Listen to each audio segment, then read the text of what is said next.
Olá, sejam bem-vindos ao Em Cartaz, o programa da arte, da cultura, do entretenimento de qualidade.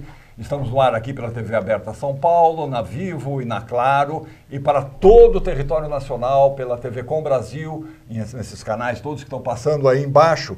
Tem também as nossas redes sociais, o Instagram, o Facebook, o YouTube. No YouTube a gente deixa guardada todas as entrevistas que a gente faz aqui, Maia. Você vai poder ver, tá? É só chegar, acessar lá a nossa página e curtir. Então é isso, podemos começar? O Em Cartaz está no ar.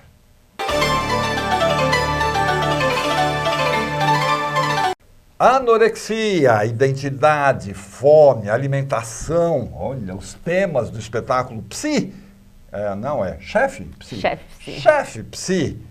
Como comer, como como. Isso me lembra uma brincadeira de infância. Como é que você come? Eu como. Mas como? Como.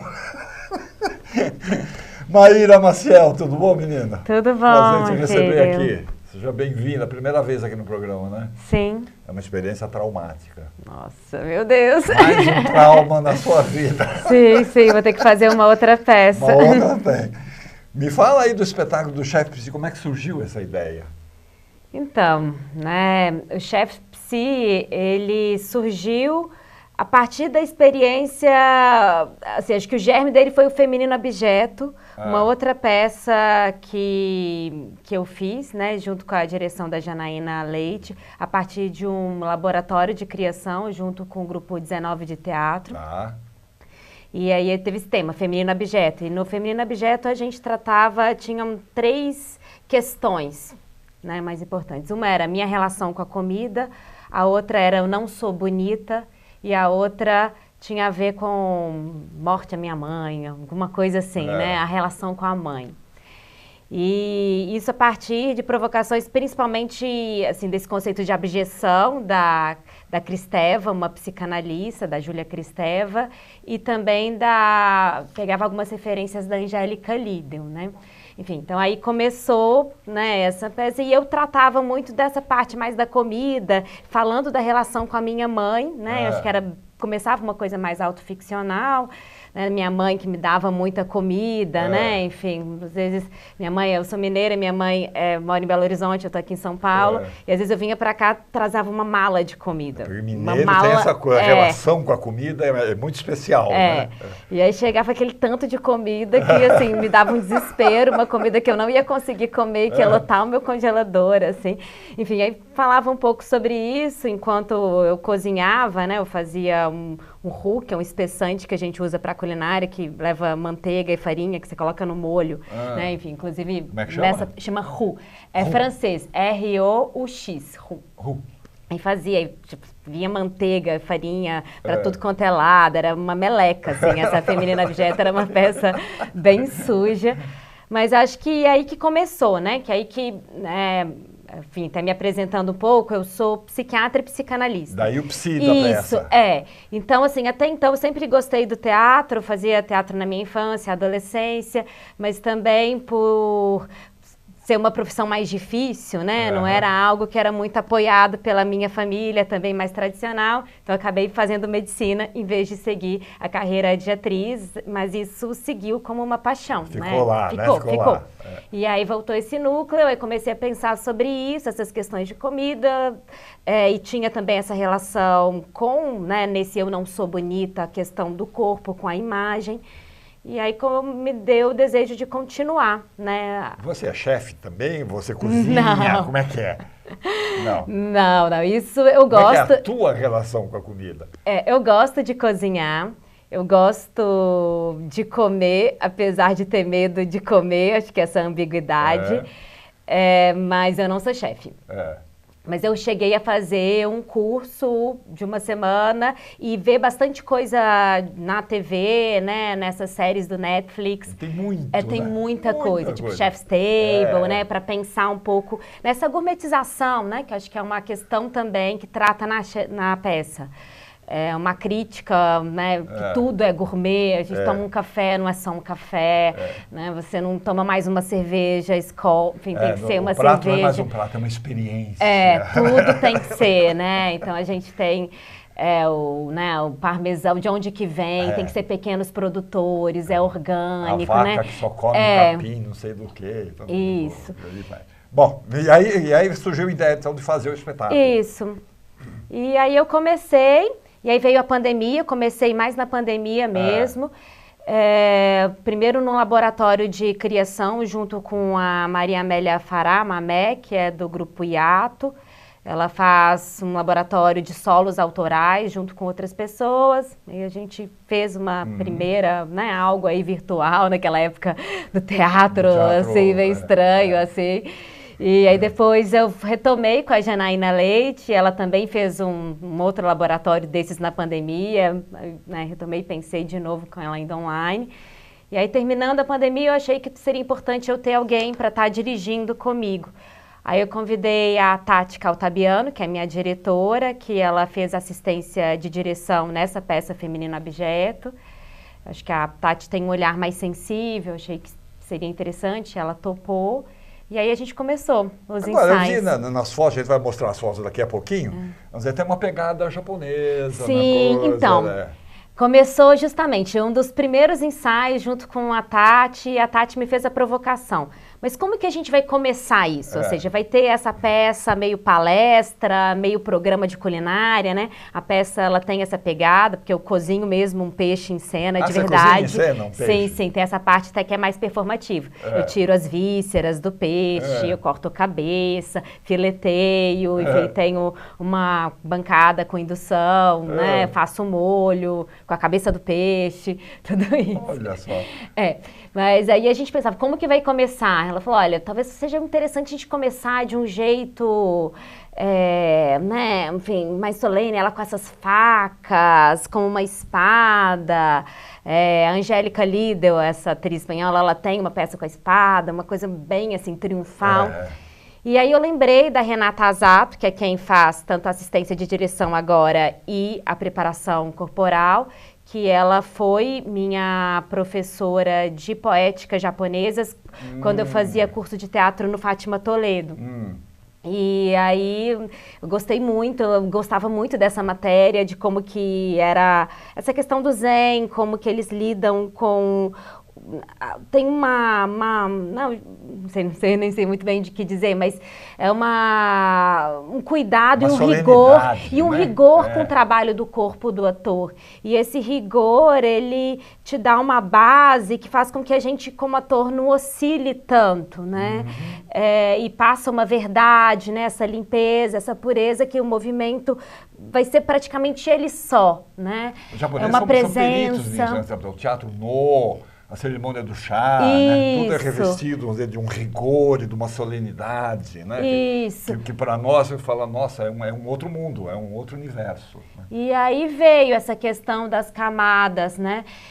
Eu gosto bastante da cultura japonesa, já estive no Japão, é um dos lugares que eu, né, gosto muito. Então a personagem como que tem esse lugar de autoficcional, então pega algumas partes minhas. Então eu já tinha antes que o melhor chefe para ela é um chefe japonês, que é o Jiro Ono. Inclusive tem um documentário que chama Jiro e The Dreams of Sushi, né? E os sonhos com o sushi.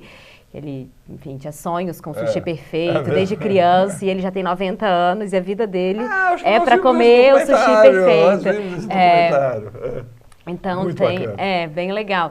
Então tem essa referência, tem também Okinawa, né, que ela tem essa questão com uma dieta e viver muito, né, enfim, como que as pessoas vivem mais, e isso foi uma coisa que eu aprendi na faculdade. Okinawa tem uma cultura um pouco diferente do japonês, diferente, do continente, né? É muito diferente, né, tanto que eles falam que é um outro Japão. Um outro Japão. Mas, né, enfim, para mim é uma referência importante, porque na faculdade, quando eu pensava em longevidade, e eles falaram que a única coisa que é comprovada mesmo cientificamente, que aumenta a expectativa de vida, é a dieta hipocalórica. E eles chegaram a essa conclusão a partir da ilha de Okinawa, que lá eles comem pouco, eles têm uma dieta hipocalórica. Inclusive tem também um documentário na Netflix que chama Blue Zones, que agora também está um pouco na zonas azuis, que eles vão pesquisando os lugares que tem mais velhinhos, assim, que vivem bem, e Okinawa é um desses lugares. lugares.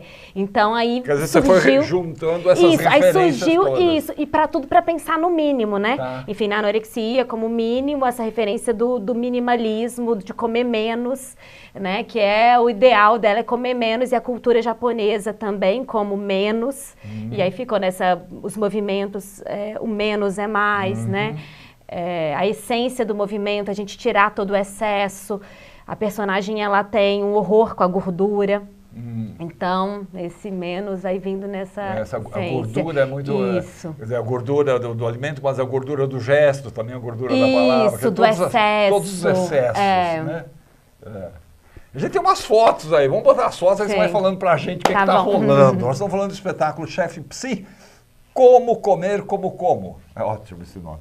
Como Comer Como Como, né? É uma reflexão sobre a identidade feminina e transtornos alimentares, que você está fazendo no Sesc Belenzinho, lá na Padre Adelino, número 1000, Sesc Belenzinho. Cadê as fotos aí pra gente dar uma olhada? Lindo, hein? Então, essa coisa da faca, você estava falando da faca, a espada. A cozinha tem essa coisa, né? Tem um antecedente, um antepassado até violento, né?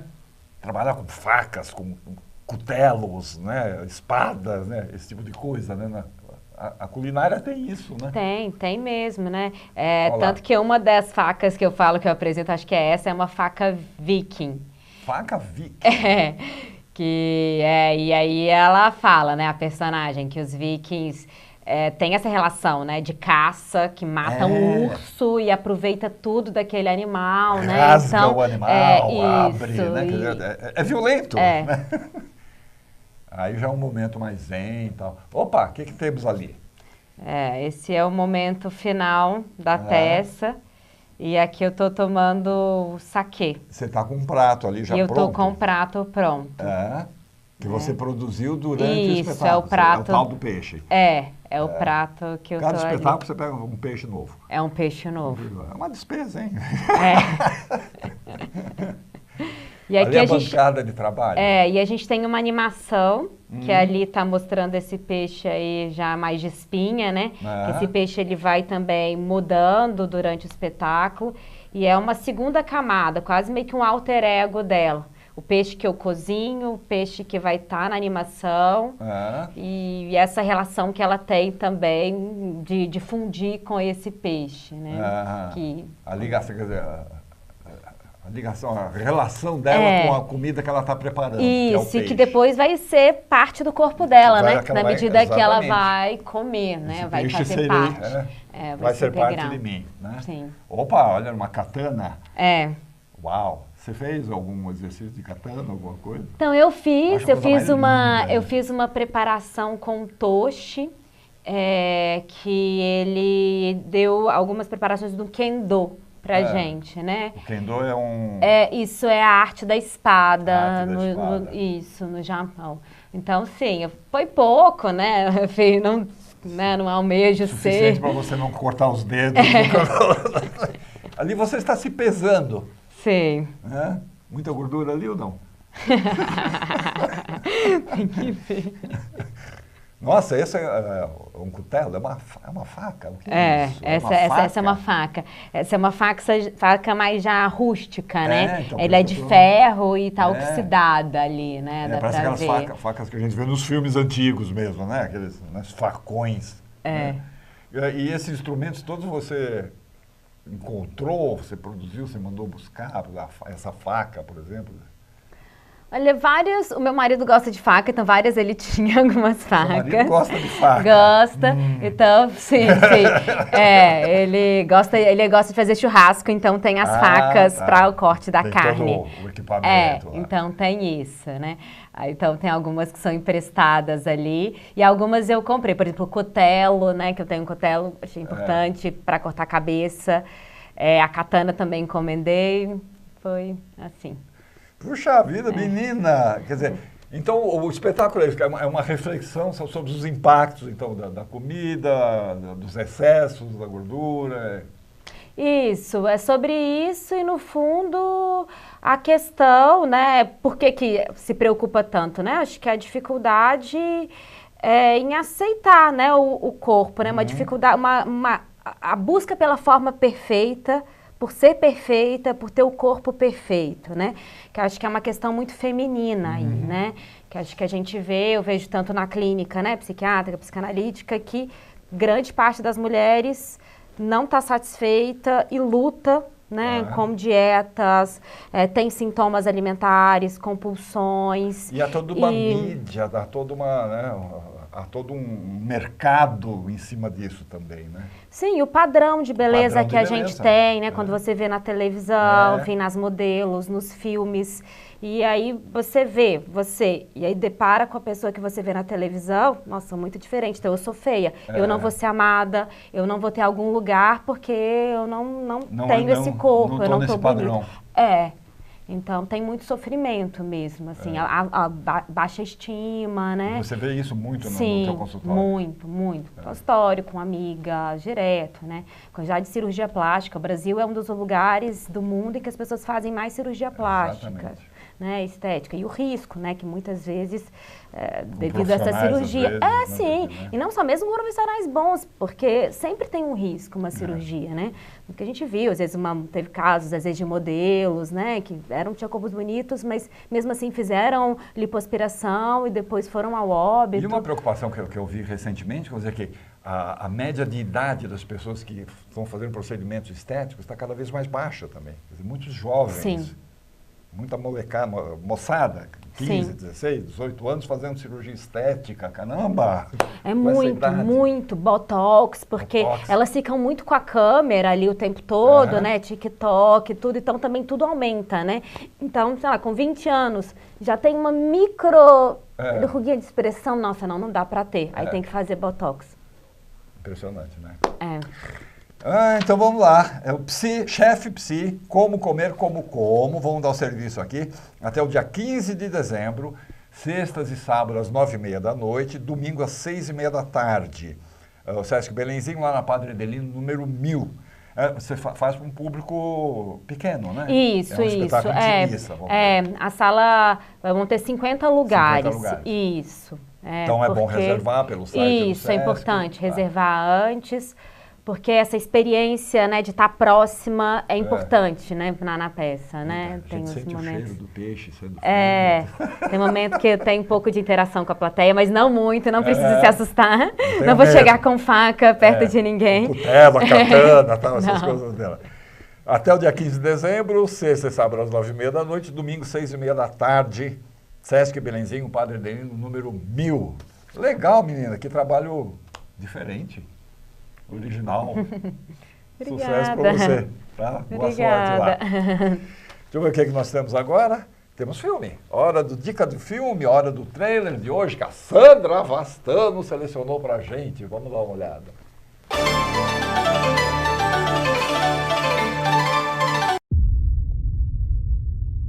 What is your question, doctor? You think it's possible that you may have something to hide?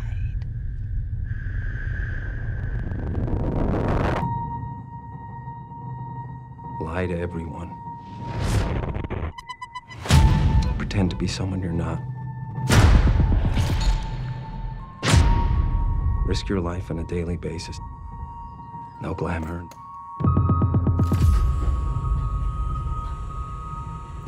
No exploding watch.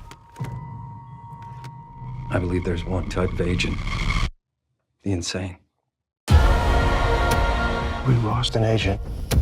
You find him. Bring him back. Whatever it takes. Make it invisible. The CIA sends us out into the world to behave in entirely unhealthy, deviant, dangerous ways. I was in a relationship that I broke off because of my mission. You're in London. Yes. Me too. She's not in the game. If you're in this game, nobody knows. You deploy undercover for years. People come back damaged from that. This is the agency. Nothing is personal. No!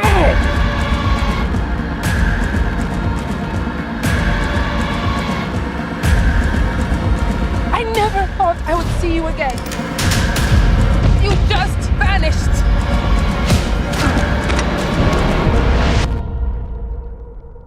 You're not trying to help me, Doctor.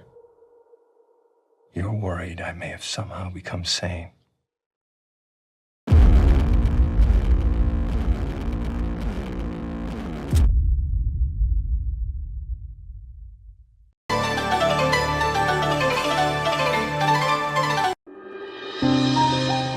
Apesar da fome estar melhorando, a gente ainda tem 9 milhões de brasileiros em situação de fome. Só aqui no Rio de Janeiro são 500 mil de pessoas em situação de fome, quase 2 milhões de insegurança alimentar. Está cada vez mais difícil arrecadar, as doações diminuíram muito, então a gente precisa fazer um esforço maior ainda. O Brasil, em nenhum lugar do mundo, deveria existir campanha de arrecadação de alimentos. Acho que não tem nada que a gente quisesse mais do que não precisar mais fazer essa campanha. Esse ano o Natal Sem Fome ele traz um conceito de campanha que é justamente aquela cartinha de Natal. Ao invés de pedir um brinquedo, está pedindo justamente um prato de comida, um alimento. Faça a sua doação, é muito importante. A sua ajuda, seja R$1 já é um prato de comida da nossa campanha. A troca, quando você sai para ir para o local entregar um alimento, você mostra para eles, tem pessoas preocupadas com eles, né? Se você se comove com isso, se você, como a gente, fica indignada com a fome, então participe do Natal Sem Fome com a gente. É só entrar no nosso site natalsemfome.org.br. Essa campanha ela vai se estender, obviamente, muito mais, mas a ideia é justamente mostrar como até as crianças, principalmente as crianças, passam fome e têm uma necessidade de ajuda e solidariedade nesse final de ano. Sem vocês, sem a sociedade, em todo o país, a gente não consegue fazer a campanha. Então a gente precisa de você para garantir mais um sucesso no Natal. A gente ajuda muitas pessoas nesse Brasilzão, que é enorme, cheio de cultura, cheio de coisas maravilhosas.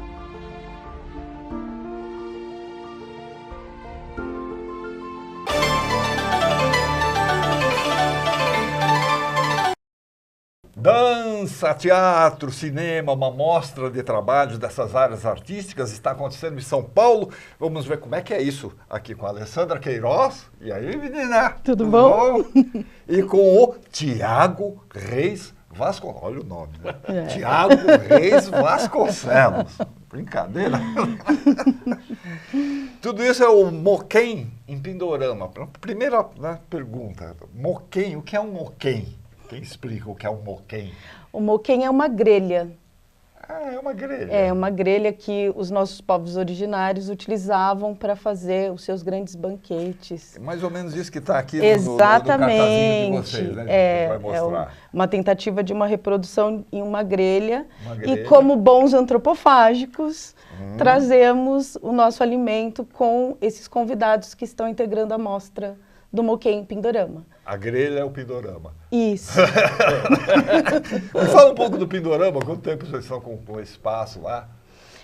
O Pindorama ele tem uma história que também, o Moquém ele é um momento de celebração. O Pindorama está completando agora 20 anos. Caramba! 20 anos. A Antropofágica tem 23 anos. E quando a gente a Companhia Antropofágica, e quando a gente começou lá atrás, a gente falou assim, poxa, a gente quer ter um espaço. O sonho de todo mundo. Exato. Né? E aí o primeiro nome foi Pindorama. E foi lá na Barra Funda, na Rua Barra Funda, inclusive, na Barra Funda, na Rua Barra Funda. Depois passamos 13 anos na Rua Turiaçu, perto do Parque da Água Branca, que foi onde nós começamos a ensaiar, lá em 2002. E em 2019 a gente vai para o endereço que a gente está agora, que é na São Domingos 224, no Bexiga. No Bexiga. Então a gente chega no Bexiga, há 5 anos. E o Moquém Pindorama é esse lugar de celebração também.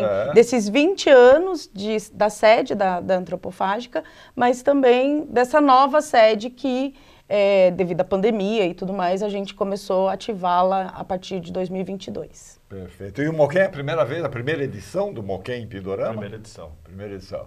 Como é que surgiu a ideia de fazer essa reunião de artistas? A gente sempre acreditou que essas trocas entre artistas são fundamentais, assim. E a gente gosta muito de trocar, viajar, fazer projetos e ir para os outros lugares. A gente tinha feito uma circulação com o espetáculo Emergência pelo interior de São Paulo. E a gente falou, nossa, por que a gente não traz as pessoas do interior e pensar um projeto para que a gente possa fazer essa troca, o que está sendo produzido no interior, porque São Paulo acaba ficando ali concentrado e você tem uma produção no estado que é belíssima, maravilhosa e que é importante chegar para a gente, para que a gente tenha acesso também. Então, quando a gente viajou, a gente teve contato com os grupos e a gente começou a falar sobre isso e a gente falou, pô, o nosso próximo projeto é tentar estabelecer uma espécie de Moquém onde a gente consiga. E aí, pensando nisso, a gente falou, e por que não com as outras linguagens? E aí veio cinema, dança, performance, e a gente integrar tudo isso. Porque se o teatro fica isolado em si, ele acaba ali, em vez de ser antropofágico, vai virando autofágico. Né? Vai ser autodevorando, então foi um pouco assim, o nosso pensamento de grupo. E estamos muito felizes. Assim, semana passada, né, a gente já teve o primeiro final de semana, e esse fim de semana agora nós temos mais programação. Acho que ela podia falar. Então a programação começou dia 3 de dezembro, Isso. né? A programação começou dia 23 de 23 novembro. de novembro. 23 de novembro. Aí a gente teve a primeira semana, 23 e 24. Aí na segunda semana, do dia 30 e do dia 1º, a gente teve dança e infanto-juvenil. É interessante falar que toda a programação, ela também, para além de pensar essa questão da diversidade de linguagens, a gente também pensou na acessibilidade. Então, todos os espetáculos ou têm acessibilidade em libras ou em audiodescrição. Pensando nesse público que não está inserido dentro do teatro, né, dentro das artes em geral. E na primeira semana a gente teve, pela primeira vez, atores e uma atriz não ouvinte em cena. Então era um espetáculo bilíngue entre português e libras, com atores e uma atriz que não é ouvinte. E um trabalho belíssimo, que inclusive é do rapaz que está fazendo também, o ator. Como é que chama o trabalho? O trabalho deles é Viela Sem Via. Viela Sem Via. A solidão da mão preta.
E esse final de semana, do dia 30 e dia 1º, a gente tem um outro espetáculo bilíngue também, só que para infanto-juvenil.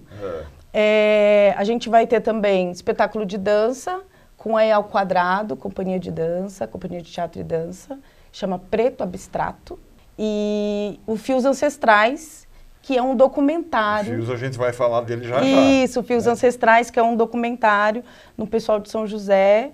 E a gente separou a mostra também em 2 movimentos, tanto a capital quanto o interior e litoral.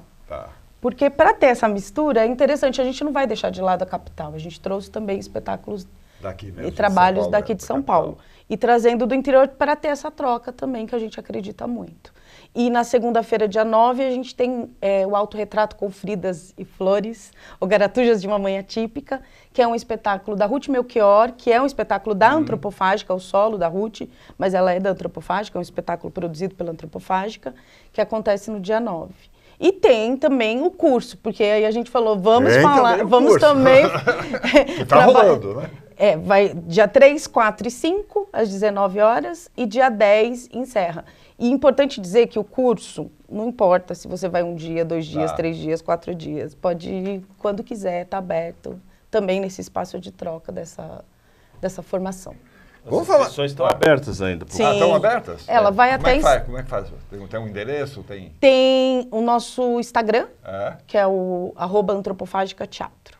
@antropofágica-teatro. Isso. Legal. A pessoa entra no Instagram, se inscreve por ali. Ela pode fazer tanto as 4 aulas do curso como separado. Se ela só puder, por exemplo, a aula do dia 10, ela vai para a aula do dia 10. E o curso, dia 10, o curso pega, eu acho que algumas coisas importantíssimas, Atílio, que é uma discussão sua, que eu vejo, e eu queria até parabenizar a sua continuidade no trabalho de formação de público.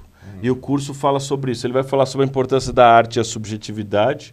No segundo dia, ele vai falar sobre a questão do público e o teatro hoje, que eu acho que é fundamental, né? Sim, por isso que a gente pegou das infâncias e juventudes, passando por capital, interior.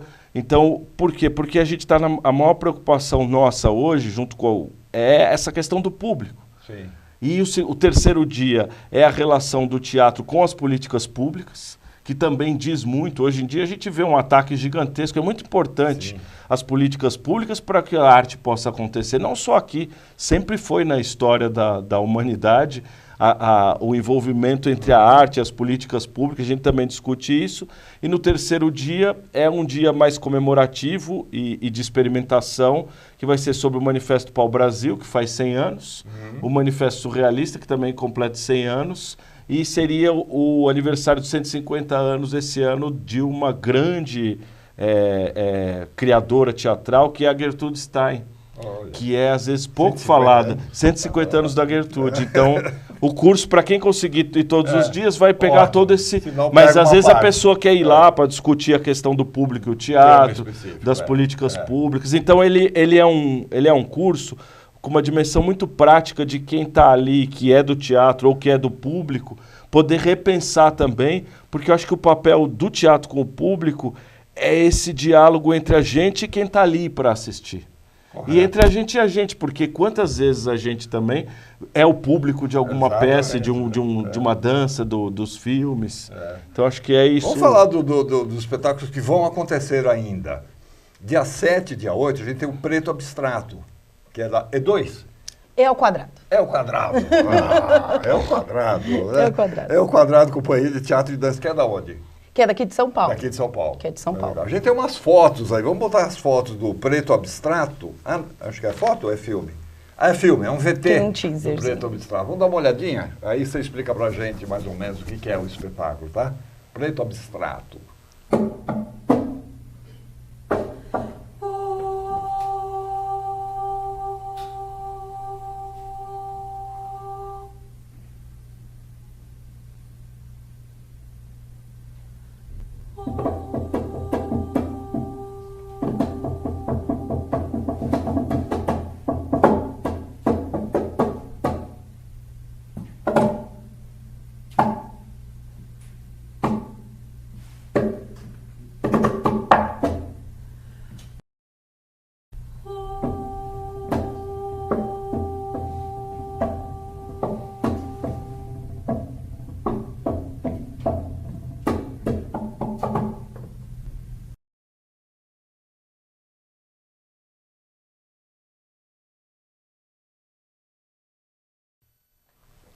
Preto Abstrato. Isso, né? Um solo da Eliana.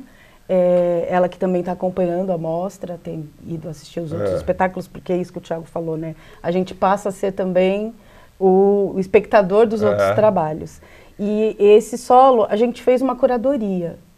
Então, a gente recebeu mais de 100 inscrições entre teatro, dança, música não, teatro, dança, teatro adulto, teatro infantil juvenil, cinema. Então a gente escolheu espetáculos pensando também a partir de uma linguagem, quando a gente fala da dança, de uma linguagem que vai trabalhar os seus temas, mas na corporalidade, né? Então o deles, ela tem a questão do imagético do cenário ali, mas a corporalidade dela também, e com uma temática que nos é muito cara, que é a questão da mulher negra em cena, então é isso. E o Preto Abstrato vai ser dia 7 e dia 8 às 19 horas. Às 19 horas. Tá. No próprio dia 7 tem também o Fios Ancestrais. Dia 7, o Preto Abstrato é às 7 da noite. E às 8 já entra... Fios Ancestrais da Amarilis. Isso, já entra a exibição do Fios Ancestrais, que é um documentário que eles trazem a questão de um centro de candomblé do interior de São Paulo. Então eles vão falando sobre a relação daquele lugar, da espiritualidade e dessa ancestralidade.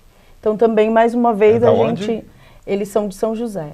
Então, mais uma vez, a gente traz aí, dentro da nossa curadoria, a gente trouxe também essa questão no momento onde a gente está vendo também uma série de ataques à questão das religiosidades de matriz africana. Matriz africana, exatamente. A gente tem umas fotos aí do Fios Ancestrais com a Amarilis Irani. Irani.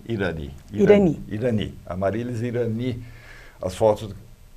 então, esse aí, né? Isso é cena do... São cenas do documentário. Do documentário, né? Tá. Quem são essas pessoas? São lá do centro, claro, isso, né? A mais jovem é a Amarilis. Ela é Amarilis, do lado direito ali. Ela tem um espetáculo bastante interessante também, infanto-juvenil, que é o Emaranhadas. E é muito importante no Bexiga acontecer isso. Nossa, Bexiga é tudo a ver. A história de um quilombo. Quilombo, né? Isso. Exatamente. Né? Esse dia 7, então, às, deixa eu ver aqui, 8 horas da noite, isso. Lá no Pindorama. No dia 9, aí vem o autorretrato com Frida Z. Tem um Z ali no final, Frida Z. E Flores de Garatujas de uma Mãe Atípica. Esse é um espetáculo que estreou, que é direção e dramaturgia do Thiago e direção dele com a Renata Adriana. Dramaturgia com a Ana Souto. E com a Ana Souto. E esse espetáculo estreou agora em julho, na data que se comemora 70 anos da morte da Frida Kahlo. É um espetáculo que traz a fala de uma mãe atípica, que é a Ruth Melchior, e a relação dela com a arte. Ela vem passando aí mais de 6 anos um processo bem diferente com relação ao processo de maternagem dela, e relação dela continuar fazendo teatro. Então a gente criou esse espetáculo junto com ela. Junto com ela. E para falar dessa questão do capacitismo, para falar da questão da ela como uma artista, falando sobre essas dificuldades que ela tem passado com a filha dela, que é a Frida Melchior, por isso duas... Frida Melchior. Por isso Fridas. Porque tem a Frida Kahlo e tem a Frida Melchior. Tem também umas fotos aí, autorretrato com Fridas. Vamos ver, dar uma olhadinha. É ela ali? Isso, Ruth Melchior. Bela foto essa, hein? Essas são do Gustavo Amati. Esse vai ser no dia 9 de dezembro. Encerrando, né? Encerra no dia 10, com o último dia do curso, que é esse mais comemorativo também, que tem as datas. A Antropofágica gosta de trabalhar essas datas comemorativas como um marco. Então, e vocês estão fazendo isso com recurso do PROAC? Como é que é a coisa? Esse é estadual, pela lei Paulo Gustavo. Paulo Gustavo. Ressaltar a importância das leis para que o circuito teatral das artes possa se manter... se alimentar, né? São Paulo está entre as 10 principais cidades artísticas e culturais do planeta. Exatamente. Então isso é fundamental. A gente vê a dinâmica, né, de produção aqui de São Paulo, uma coisa impressionante, né? Maravilhosa. O que se faz de coisa, principalmente na área teatral. E o que não se faz porque falta dinheiro, né? O que não se isso faz é muito importante dizer. Você vê os editais, às vezes tem 400 pessoas inscritas para 30 ou 20 pessoas contempladas. Então fica aí um pedido sempre que eu faço em todos os lugares que eu vou. A gente precisa aumentar, expandir isso, né? Porque é muita gente produzindo. Ela já está entre as 10 maiores cidades. Imagine. Ela poderia ser a maior cidade, talvez. Porque tem a produção que acontece e a que não acontece. E dentro da própria mostra, né, do Moquê em Pindorama, com a quantidade de inscritos que a gente teve, a gente conseguiria fazer uma programação no Pindorama sem contar as atividades da Antropofágica durante o ano todo. O ano todo, sim. Exatamente.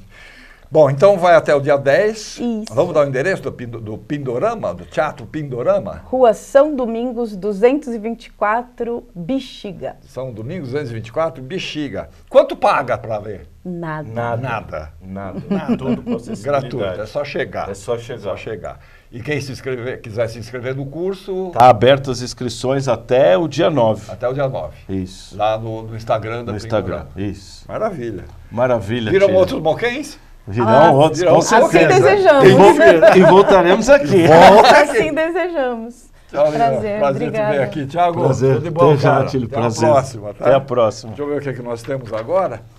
Nós temos as atrações que estão acontecendo pelo Brasil afora, shows, espetáculos teatrais. É a nossa Agenda Brasil.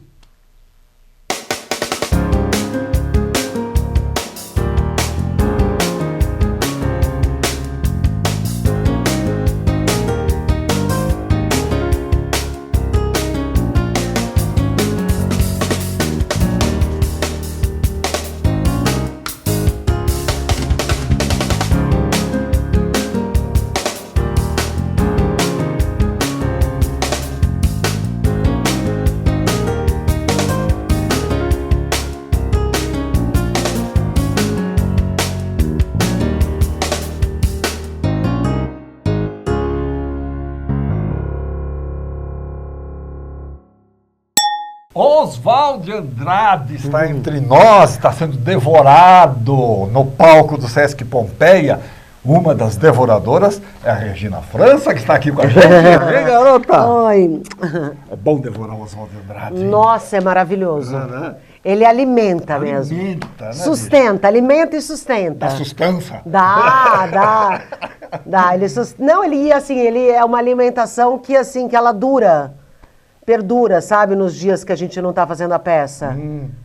Sim. Quer Realmente dizer, ele inspira. Sabe, você passa a viver o Oswald Andrade, né? Você passa a viver. É É Alegria à maravilhoso. prova dos 9. Essa frase é muito marcante, né? Sim. E você sabe o que significa, é claro, né? Sabe o que eu fiquei pensando esse ano? Porque Mas explica para as pessoas. Sim, porque assim, o que significa alegria à prova dos 9? É que se não tiver alegria, não tá bom. Não tá bom. É isso. A prova dos 9 era aquela prova que Você fazia na escola, Eu né? não cheguei a fazer, mas eu não sei, vai ver, também era tão ruim em matemática que vai ver, eu fazia, eu nem lembrava.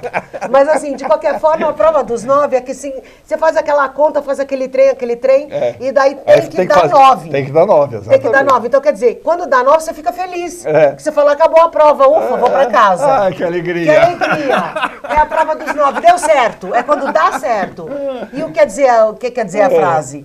Dá certo se tem alegria. Se tem alegria. E é legal a gente pensar nisso, porque, por exemplo, tá aqui, tá gostoso, a gente tá conversando, tá com alegria, então tá certo. Tá certo, tá rolando. Tá certo, tá rolando. Você vai conhecer uma pessoa, você vai assim, tá rolando, então você tá feliz. É isso, né? Alegria, ela significa isso. Não significa, às vezes, uma histeria. Às vezes é uma alegria pacífica, às vezes você tá em paz. Tá em paz, pois é. Tá feliz. A alegria nem sempre é uma coisa... louca. Mas é isso, sem alegria... Agora, na peça vocês pegam trechos e referências e citações de várias obras e dele como pessoa. Sim. Na verdade, a gente fez um estudo amplo, a gente começou em fevereiro, eu acho. Eu e a Joana, depois... A Joana Albuquerque, diretora da peça. E depois juntou o Elcio Nogueira Seixas e o Renato Borg, porque eles estavam com outra peça em cartaz no Rio. E daí retomamos todos em abril, maio, eu acho, e fomos o ano inteiro. A gente devorou toda a obra do Oswald. E assim, claro, o Renato é o Renato Borg, né? E o Renato... Renato Borg. Renato, todo mundo tem que bater cabeça. Renato Borg. Meu amor. E daí, assim, é o Renato Borg, é o Rei da Vela, ele é um grande estudioso de Oswald a vida toda. Aliás, o Rei da Vela foi montado por insistência do Renato Borg. Foi. O Zé Celso, num primeiro momento, falou, não gostamos desse tempo. Isso faltou na peça, porque o Renato conta. Isso é verdade, isso faltou. Que ele estava um dia chuvoso em São Paulo, sem saber o que fazer, eles querendo fazer uma peça. Não sabiam, não tinham escolhido ainda. Não tinha escolhido, aí ele pegou aquele livrinho e falou, Rei da Vela, que peça é essa? Que esquisito, Oswald de Andrade. Nunca tinha sido montada. Nunca tinha sido montada. Aí ele leu e falou, meu Deus, essa peça, e levou pro Zé. E o Zé falou, não, confusa, tal. Aí o Renato começou a ler todos os personagens. E daí o Zé comprou a ideia e virou um grande marco do teatro, né, assim, isso nacional, é histórico, isso é história. Né, Caetano Veloso, Gilberto Gil, toda a Tropicália, todo mundo começou com o Rei da Vela. Bebendo ali na... Mamou no Rei da Vela e fez tudo aquilo. Então, realmente, o Rei da Vela foi um marco grandioso para a nossa cultura. E foi o Renato. Então, mas aí vocês passam pelo Rei da Vela, passam... Sim. A gente, na verdade, a gente passa por todas as peças. A gente leu tudo, toda a obra do Oswald. Então, Sob as Ordens de Mamãe, que é romance, que é... Enfim, a gente leu todas as obras, tudo do Oswald. Tudo que a gente conseguia, né? E tudo que saía. As peças são 3. A Morta... É o Rei da Vela e o Homem e o Cavalo. Então, a Morta, a gente usa um trechinho na cena da Garçonnière, no final aquilo é a Morta. O Rei da Vela, algumas horas, o Renato fala, eu também. Algumas horas, a gente faz uma coisinha ou outra do Rei da Vela. E o Homem e o Cavalo, a gente faz um trecho grande. A gente faz a cena das garças, do céu. Agora, além disso, você passa também pela vida do Oswald de Andrade, passa pela Garçonnière. Sim, que daí é o diário dele. Como chama? Ciclone? A Miss Ciclone, né? A Daisy. Porque daí a gente começou assim... Claro, ele... Essa Garçonnière tem uma história também. Tem. Era um apartamentozinho ali na Líbero Badaró, onde o pessoal se reunia para encontros, tal, não sei o quê, e cada um escrevia num diário, né? Sim, é maravilhoso. Poemas, pensamentos, coisas assim. É um livro maravilhoso, Cozinheiro das Almas desse Mundo. Cozinheiro das Almas desse Mundo. Que é maravilhoso, é um livro, assim, histórico também, e que tem guardanapo colado, desenhinho, garranchos, enfim. E a Miss Ciclone, que era a Daisy, era a grande musa da Garçonnière, era uma menina, amiga deles. Eles também todos tinham 20 e poucos anos. E eles frequentavam aquele lugar mesmo. A Anita Malfatti também frequentava. E era um lugarzinho onde eles podiam criar, onde eles bebiam, onde eles amavam, tudo, né? Era nessa Garçonnière. E então isso está num diário dele. Então a peça, na verdade, ela começa do fim, né? Começa pela última entrevista que o Oswald deu, que o Renato faz. O Renato e o Elcio Nogueira Seixas, eles dobram, né, o Oswald ao longo da peça. E a gente vai traçando uma linha, assim, quase um pouco histórica, mas sem ser, porque é muito divertida. Sim, e ela é muito brincante. Exatamente cronológica, mas... Exatamente. Mas começa com a última entrevista dele, que o Oswald deu para um jornalista, falando que ele era um toureiro, que nararã, e que ele tal. Então tem toda essa coisa da última entrevista dele. E daí a gente começa cronologicamente contando um pouco da vida do Oswald. Começa no livro Sob as Ordens de Mamãe, né? Então tem toda a influência da mãe dele, que veio do Amazonas. Eu nem sabia disso. Também não. Pois que ela era filha de um magistrado do Império, mas eles moraram no Amazonas. E daí toda a influência dele também do circo, enfim, tudo isso a gente coloca na primeira cena. Depois que é como se fosse um sonho dele, criança. Depois a terceira cena seria que a gente dividiu em 9 cenas, porque a alegria é a prova dos 9. Dos 9. A gente dividiu em 9 cenas. Aí a terceira cena seria a influência do pai. Então a primeira influência da mãe, que é uma grande influência na vida dele. E depois a influência do pai, que abriu a cidade de São Paulo, fez ruas, alargou ruas, foi um grande investidor. Então, uma coisa que eu também não sabia. Também, A mãe eu não sabia, na verdade eu não sabia do poder que a mãe dele tinha sobre ele, assim, porque ela era uma mulher muito católica, mas ao mesmo tempo também tinha toda essa influência amazonense e de gostar de disco e de gostar de dançar. Então, assim, a mãe e o pai foram, e ele era filho único. Filho único, né? Pois é. Então foram muito, muito, muito presentes na vida dele, né? Eram pessoas muito legais. E daí, assim, enfim, o pai dele era muito rico, era dono de metade de São Paulo, o Oswald era muito rico, e o pai dele foi um grande investidor de São Paulo. E daí, aí a gente vai para Garçonnière, que é ele jovem, ele com os amigos jovens, e a Miss Ciclone, e essa história dessa mulher, que ele foi apaixonado, e que eu também não sabia, uma outra coisa curiosa, é que o Brecheret, ele fez uma escultura da Miss Ciclone, E o Oswald carregou essa escultura a vida inteira dele. Foi uma das poucas coisas que ele conservou até morrer. Até morrer. Porque assim, muitas coisas ele foi vendendo, porque ele foi ficando duro. Foi ficando sem dinheiro. E ele foi vendendo. Torrou a grana toda. Não, ele torrou a grana do pai. pai. Ele era dono de Cerqueira César inteiro. Tipo assim, ele era bilionário. Aí então a Garçonnière fala um pouco desse começo. Aí o casamento dele com a Tarsila, que foi um casamento muito frutífero, ainda mais porque eles, né, os dois eram ricos, jovens, lindos, viajantes, badalados. E foi quando ele escreveu o Pau-Brasil, Manifesto. O Manifesto Pau-Brasil e o Manifesto Antropófago. Foram os dois casados com a Tarsila. Então foi uma época muito produtiva, né? Dos dois, né? E quando ela desenhou também o Abapuru, pintou o Abapuru, foi tudo isso, né? Junto com a Tarsila. E a gente escolheu, assim, o Oswald era um cara muito casador, né? Teve muitas mulheres e todas as mulheres muito fortes, muito inspiradoras. Mas a Daisy, que é a Miss Ciclone, da Garçonnière, a Tarsila e a Pagu não tinha como não pôr. Imagina, né? Porque são mulheres muito fortes e muito inspiradoras, inspiradas. E são ícones, né? Ícones também. Então, junto com ele, essas mulheres, elas se tornaram as mulheres que são, né? Assim, até assim, muito legal fazer essa peça, que muita gente começa a perguntar, mas é a Tarsila? Mas é a Pagu? Mas será que se não tivesse sido casado com o Oswald? Eu falei, não. Eu acho que Pagu seria Pagu, Tarsila seria Tarsila, independente do Oswald, porque elas tinham esse leão, assim, o Mário de Andrade é o Mário de Andrade. É o Mário de Andrade, eles eram gênios, e gênios são gênios. Não importa onde que eles vão, com quem eles vão se encontrar. Mas, assim, claro que foi um casamento muito feliz, né? Nesse sentido. Um alimentava o outro ali, né? Era uma coisa muito forte. A gente tem umas fotos aí, eu queria botar as fotos para você ir falando com a gente aí mais ou menos o que está rolando.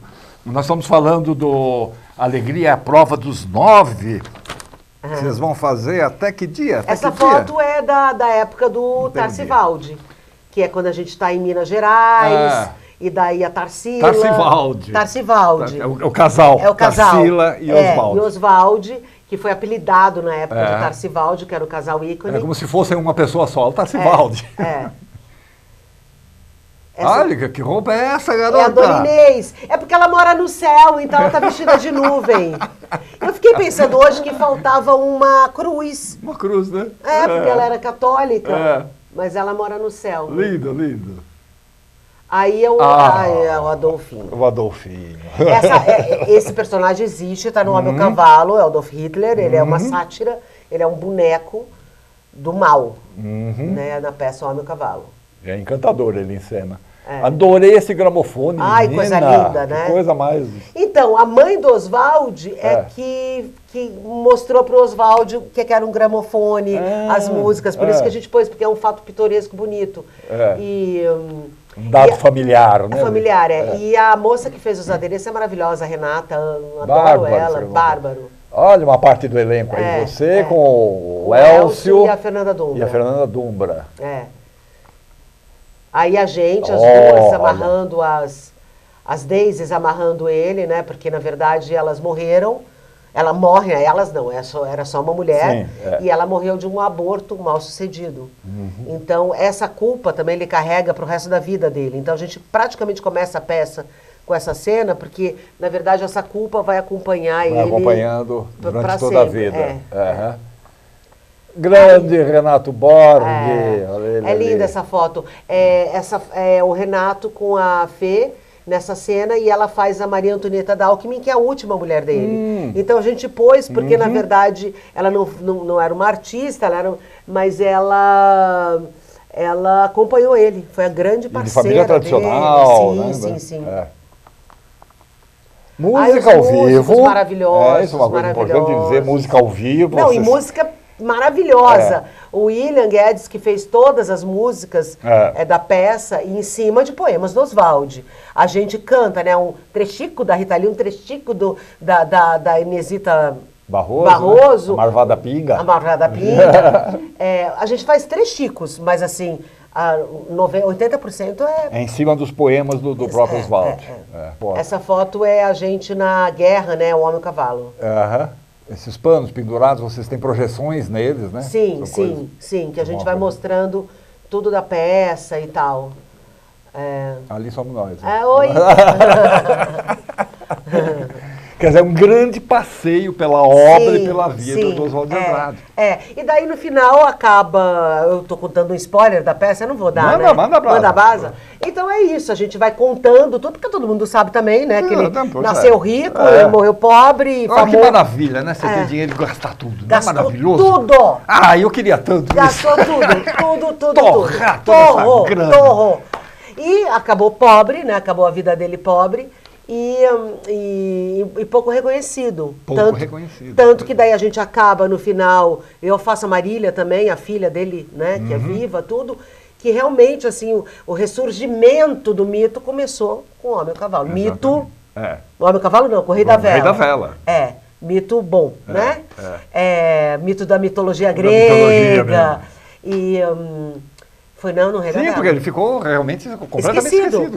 Era tido como uma obra muito maluca, muito sem sentido, não sei o que, não sei o que. Faltava alguém que fosse desse esse olhar.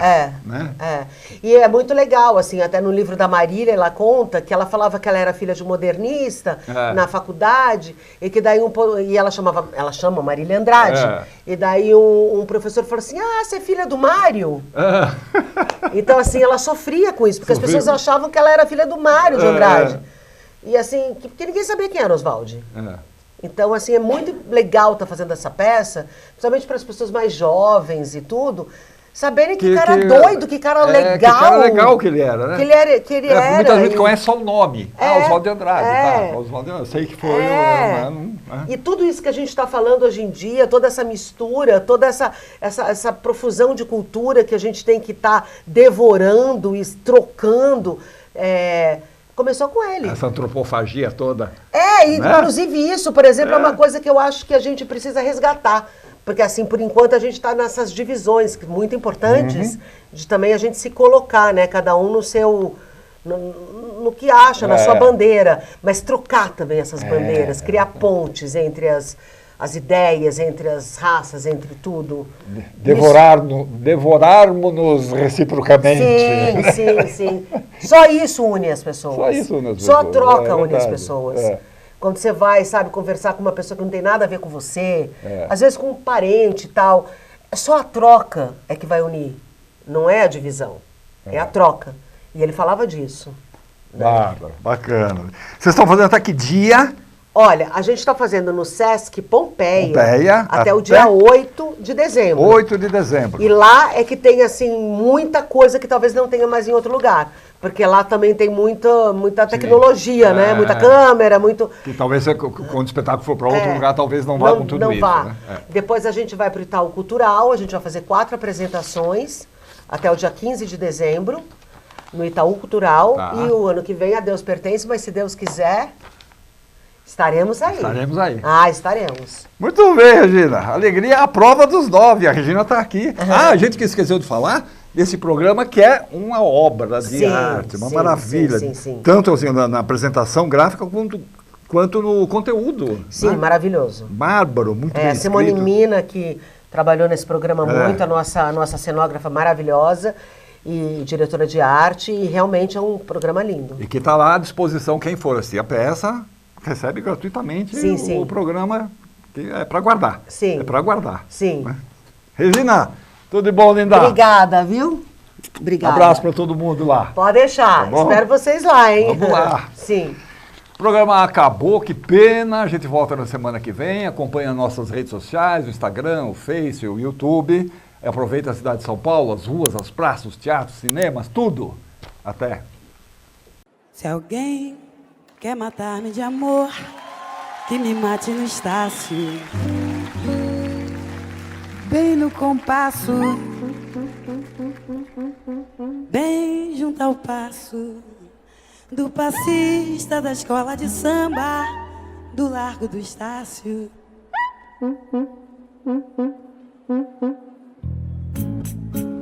Estácio acalma os sentidos dos erros que eu faço. Trago, não traço, faço, não caço, o amor da morena maldita.